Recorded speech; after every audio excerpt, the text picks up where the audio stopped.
Okay, so I want to make a video about how recently I was in court for San Bernardino County, and the commissioner said that I'm not allowed to file any papers. Like, that's against my protected, guaranteed constitutional rights. But this is what she said, and then ordered me to write up the findings after hearing. So I did. And I record all of my court hearings because that's also my constitutional right. And court is held in public. There's public people behind me.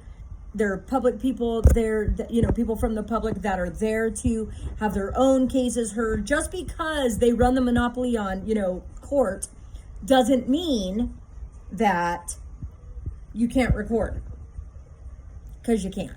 So anyhow, I added that she had said that there were no papers allowed to be filed unless she gave permission. So she's refused to sign it and whatever. And of course, I've reached out to every agency, and nobody has any authority to do anything, whatever.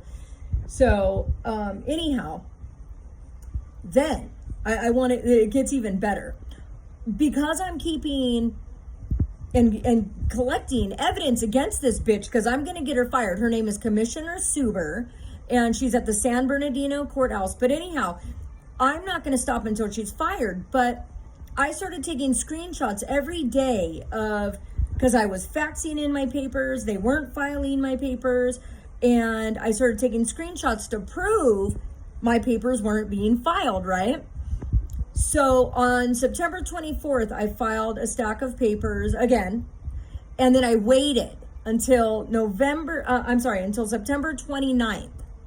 I noticed that they filed one set of my papers. So of course I was taking screenshots every single day, morning, noon, night, next day, morning, noon, night. And they filed one set of my papers. So the next day on the 30th, I sent the rest of the papers again, like, hello, how long does this take? So they charged me $105, unauthorized charge, onto my credit card. But they then stamped the papers that they filed them on the 24th.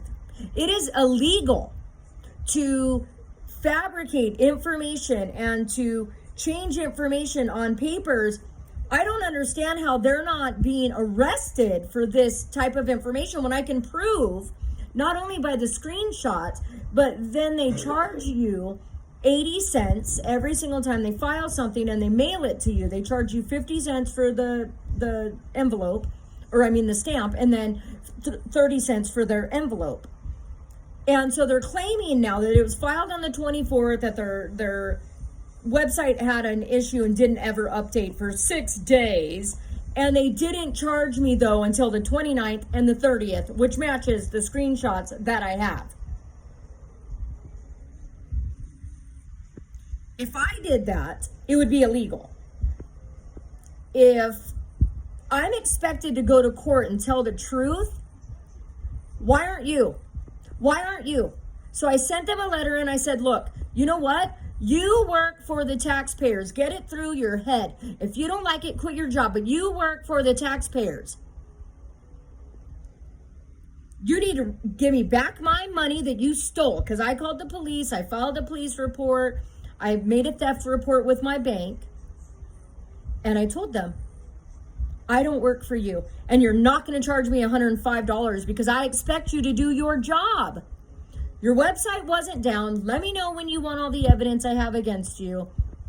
This is so much deeper than just the commissioner allowing my ex to do whatever he wants because he works for the county. Oh God, that means you're special. Yeah, well, bitch, I used to work for the county too. Fuck you, whore.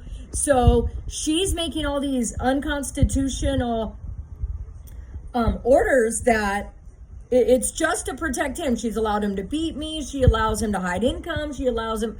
It's a joke. But now the clerks at the court, it's so much bigger than I thought that it was. So I'm going to continue to call them out until there's change. I'll keep you guys informed, though, on what's going on.